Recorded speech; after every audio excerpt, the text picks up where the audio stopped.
سخکول مدرسه دا پېښور پیټول خیستا دا تبلیغ القرآن خکول د علم خزانه دا تبلیغ القرآن خکول د علم خزانه دا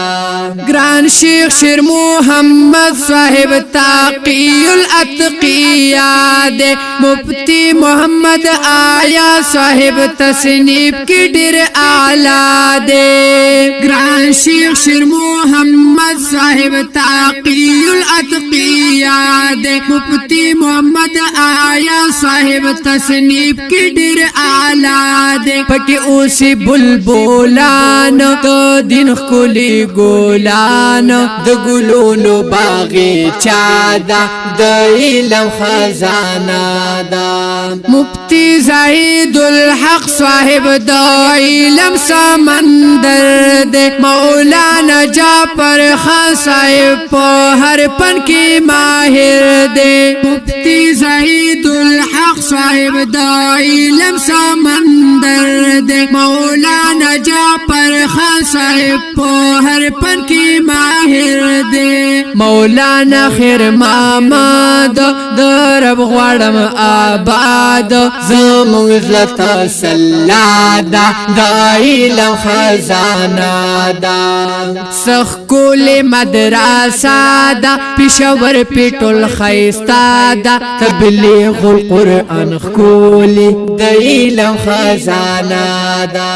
مولانا حسین علی مدرسینو کی یو گل دے مولانا جنگیر خاندار شاگرد زلو تسل دے مولانا حسین علی مدرسینو کی یو گل دے مولانا جنگیر خاندار شاگرد زلو تسل دے مولانا اعظم جلالی دے یو گل دا پسر لی دے خیستخ کلی دیوادا د علم خزانه ده سخکول مدرسه ده پېښور پیټول خیستا ده تبلیغ القرآن خکول د علم خزانه ده عبد علی مولانا ګران ده خیستا خکول انسان ده مولانا لقمان احمد صاحب یو ګل د ګلستان ده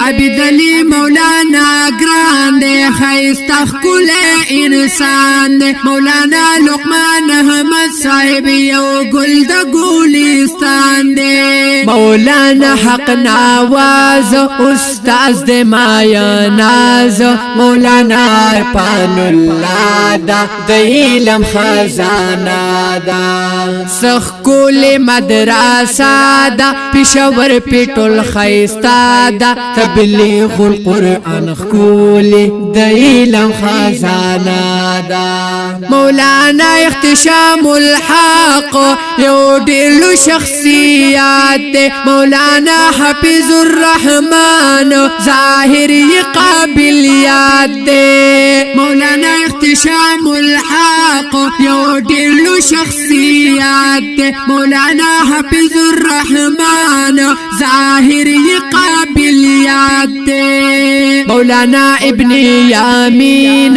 هر چا د زلو تسکین پنون پکې خیستا ده د علم خزانه ده سخکول مدرسه ده پېښور پیټول خیستا ده تبلیغ القرآن خکول د علم خزانه ده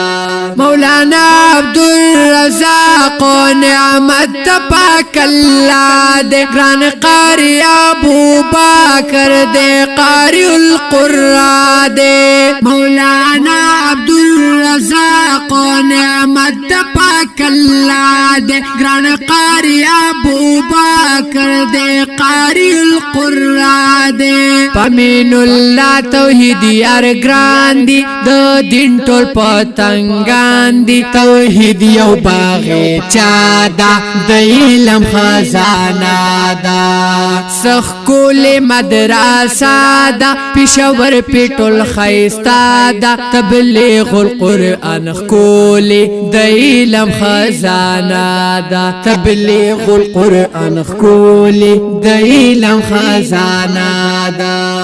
دا نظم په आवाज دی د قاری امین الله توحیدیار د دې نظم فرمایش کړی دی مولانا ذاکر الله قاری عزیز الله قاری کلیم الله اختشام الحق